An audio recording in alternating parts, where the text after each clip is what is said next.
On today's podcast, we're talking about the critical mindsets and actions that we need that help us focus on our own self-care and care for the culture.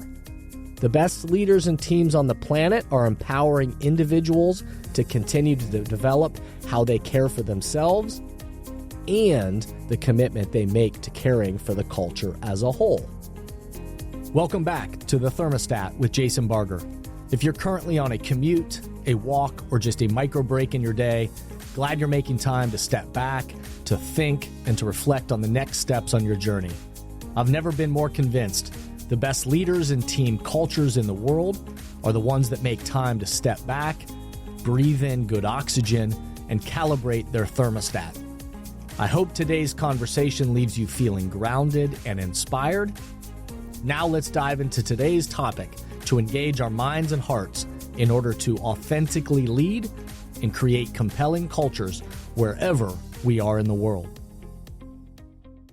Hey everybody, it's Jason and welcome back to the Thermostat Podcast. Wherever you are or however you're coming to the podcast today, welcome back. So glad you are here.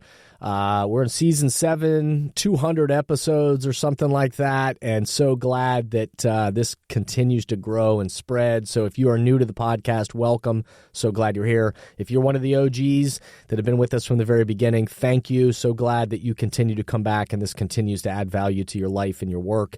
My commitment to you, as always, is hoping to give you some topics, some things to think about that breathe a little oxygen into you and help you think about the type of person, let alone leader, that you're trying to be in the world and the culture that you're trying to create with the people around you. So glad that you are here.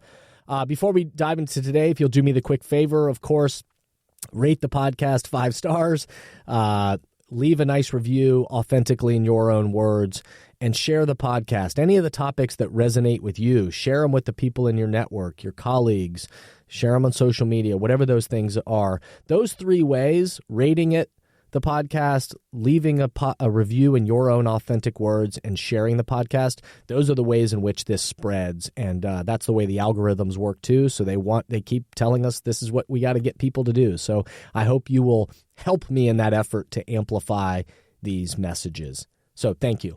A while back, you may remember me doing episodes on this podcast that acknowledged the Surgeon General's declaration that workplace cultures are now seen as a health crisis in America. Yeah, the Surgeon General of the United States came out and identified workplace cultures, workplace environments as seen as a health crisis in America. So think about that. The research, that they did that led the Surgeon General to specifically call out workplace cultures as unhealthy for many people. Now, add on to that the many studies coming out of the pandemic that continue to point to findings that the state of humans have never felt lonelier in the workplace than ever before. And more people have cited that they're lonely, that they're disconnected, they're disengaged within their organization, certainly everything around quiet quitting that's been happening and the Great Resignation. And yet we also know in the midst of all of this, the research around that continues to come out that's about the desire that humans have to feel a sense of belonging.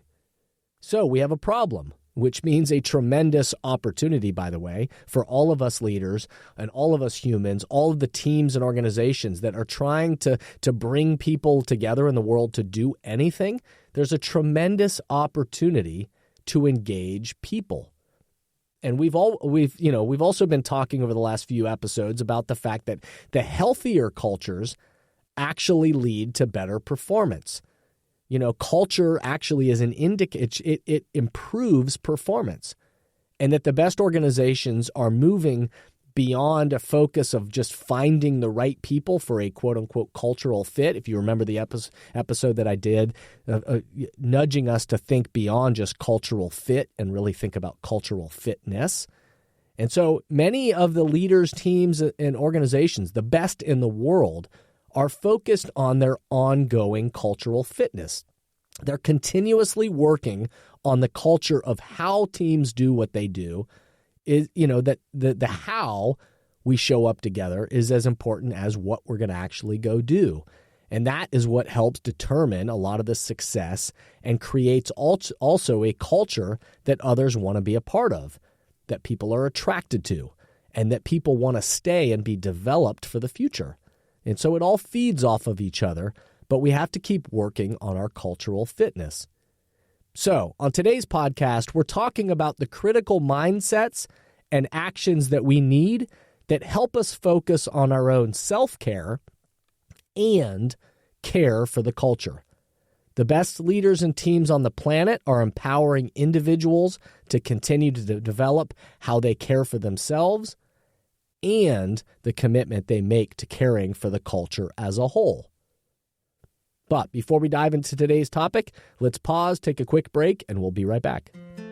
Hey everyone, I want to take a quick minute just to remind you about one of my favorite days of the year that is coming up on Friday, November 3rd, 2023, for Thermostat Cultures Live.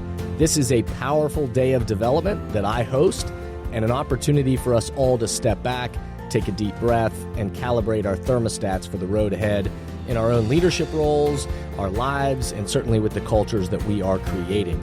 This year, it's a hybrid event, and there are limited seats available for the in-person VIP experience in Columbus, Ohio. That's right, it's a really cool in-person VIP experience in Columbus, Ohio, as well as there are online virtual seats available for those who want to engage from a remote location.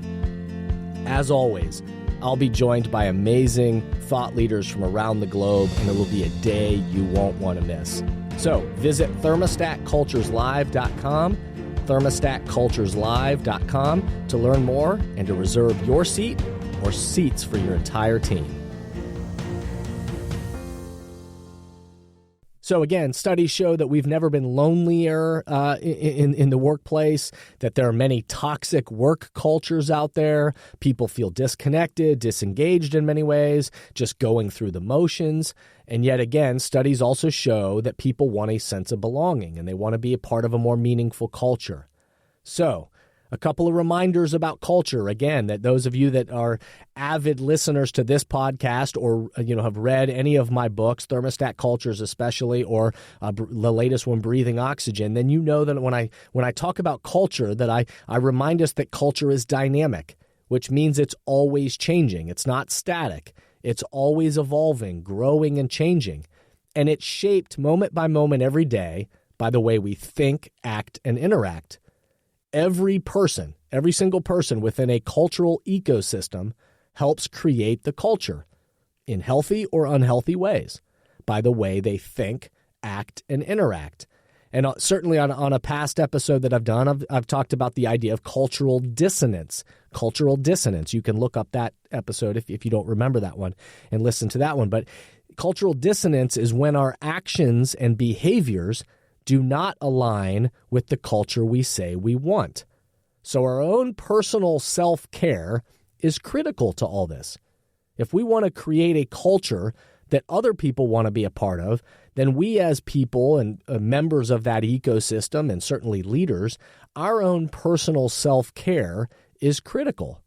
You know, the old adage of putting your own oxygen mask on first, that, we are no good to the people around us if we're not healthy, if we're not caring for ourselves. And we can't tell other people to care for themselves if we aren't doing that well ourselves. And certainly we know coming out of the pandemic in the last few years, we know mental health has been on the rise. We know addiction has been on the rise. Divorces have been on the rise. Just angst and change and disconnection and division between people. So we know all these things. So self-care, of course, is important and tied to our performance, but also into the culture that we create. So we can't contribute to the culture and contribute our unique gifts and strengths if we aren't caring for ourselves. So self-care is critical. And this is a big, capitalized and, we also can't take our eye off the need to continue to care for the culture we are developing with the people around us. It's not just about our own individual self-care. That is critical, but it's also bringing a mindset of not just our own self-care, but also a mindset around we are a part of caring for the culture and developing with the people around us. So other research that's come out lately, Gallup, tells us that 51% of current employees are actively looking for a new job or watching for job opportunities. Employees in today's world are consumers of the workplace. And so any negative experiences, toxic cultures, or just stagnant cultures can jeopardize that employee experience. And organizations' effectiveness and the overall company brand will suffer because of it. And again, in the episode I did about cultural fitness, we talk about moving beyond just that cultural fit to think about what is our ongoing strategy to build cultural fitness across the organization. We also know that the Harvard Business Review, in some of their research and studies, they've been acknowledging that some of the ways that organizations are combating this sense of loneliness or disconnection in the workplace is by intentionally orchestrating empathy throughout their teams, which, shouldn't seem like a novel concept or idea, but how can we empathize and share empathy with people around us? They pointed to the efforts that some companies are facilitating meetings, events, and sessions for teams to increase their social connections, their interactions, and create psychologically safe environments to share. Whereas the way they described it, in my opinion, it seems a bit manufactured and kind of orchestrated in ways that could seem a bit inauthentic. But certainly from my experience within teams and organizations and anything that I'm a part of, whether it's a speaking or a workshop or facilitating a session or with the teams and organizations that I serve over a longer period of time, I see it firsthand that absolutely I believe the best places are intentionally designing experiences to engage their people, to engage the minds and hearts of their people in reconnecting to each other, and to talk about how do we help shape the future culture that we want. And cultural fitness requires workouts. So we got to come back together and stay aligned and work out together. My wife, Amy, who I celebrate often on this pod, but she recently read a book called Supporting the Wounded Educator. Supporting the Wounded Educator. And she couldn't have enough great things to say about this book, by the way. I'm excited to read it as well. But there was a great quote that she shared in it from a Toronto-based organizer in the book and a researcher, so Toronto-based organizer and researcher, that said, I love this quote, "Shouting self-care at people who actually need community care is how we fail people." Let me say that again. Shouting self-care at people who actually need community care is how we fail people. Both are needed. The point of this is both are needed.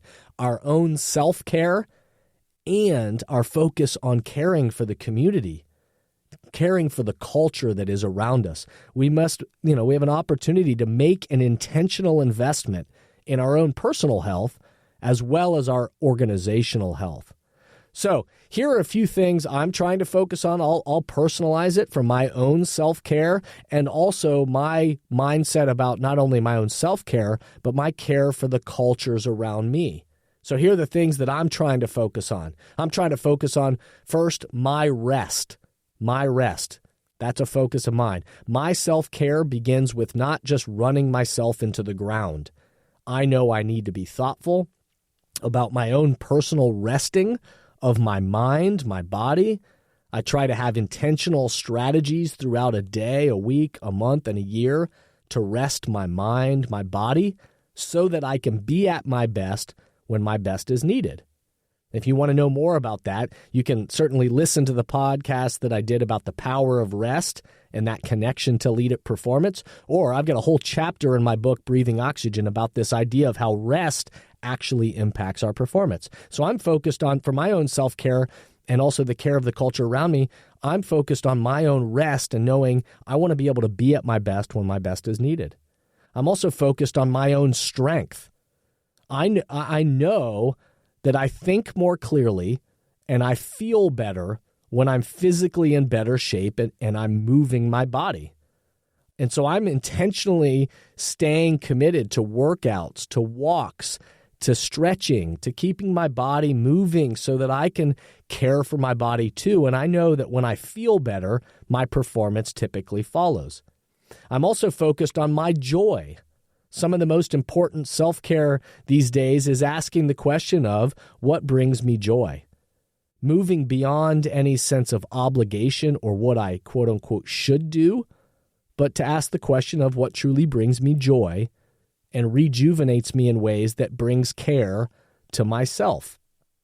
And culture care focus, not just the self, but also challenging myself to think just beyond caring for myself, my own rest, my own strength, my own joy, but then also bringing a mindset of culture care. So how can I be thinking about the community around me? And so anytime I'm working with a team or organization or thinking about the cultures that I'm lucky to be a part of helping to create and play a role in, I think about our purpose. Making time to reconnect back to the purpose and helping all within our cultural ecosystem breathe oxygen into why we do what we do and the mission for why we even exist as a community. So we have to focus on our purpose. I also try to focus on our vision. So the vision is, and bringing focus at that culture care kind of piece of the vision is intentionally investing time and space into sharing the vision for the culture we are trying to create into the future and looking at the actions and the behaviors that we all aim to contribute to help us build it. From our own individual self-care, becoming more strategic about how we together are going to create and care for the culture that we want, again, together. And so it begins, or do we take time to intentionally talk about that vision and connect to the actions and behaviors that will help us lead that? And then also our focus is on our connection. That people, again, in all these studies continue to tell us that they want to belong. They want meaning. They want to feel connected to others in a mission greater than self. So caring for the self is critical, but so is creating connection with the people around us and helping us connect to what makes us stronger as a culture together. So here are some quick questions to ponder for this week. How could you be more intentional about your own self-care for the road ahead? What's needed or what would be helpful for you for your own self-care? How could you be more intentional about caring for the culture of the team or the organization around you? What's needed or what would be helpful to the community or to your culture? What's your intentional strategy to shape the culture and breathe oxygen into the people around you over the long haul? What's the strategy to continue to breathe oxygen into that culture? So I hope those questions and I hope this topic continues to resonate with you and gets you thinking in some new ways. If a deeper dive into any of these topics or any other ideas you have or feedback for us, you can share it to us at info@jasonvbarger.com. We'll continue to try to design content that meets you where you are. Lastly, I hope you'll go back, listen to old episodes, and find topics and things that add value to you and share them with the people around you. And I'll just say cheers to you, cheers to the path ahead for all of us. And remember that the future of leadership, the future of cultures that we're a part of is you, is me, is us. And we need to we have an opportunity to get clear on the temperature that we're trying to set and then be courageous and committed to breathing oxygen into the mindsets and actions that will sustain us on our path forward. Step back, remember, be a thermostat, and breathe good oxygen. Thank you for listening to today's podcast, and I hope the messages and questions stimulate positive change along your path. As always, if these messages resonate with you and add value to your life, I hope you'll help amplify them throughout the world. Please rate, comment, and share on whatever podcast or social media platform you're using, and share this podcast with the people in your life or work who should be part of these conversations. That way, this spirit does, in fact, spread. If these messages or developing leaders and culture would be helpful to you and your organization, please contact us at jasonvbarger.com, jasonvbarger.com. And remember, we are all ambassadors for the culture we want to create in our life and work. We have to own the vision we want to be a part of, The future of leadership is you, is me, is us. Be a thermostat.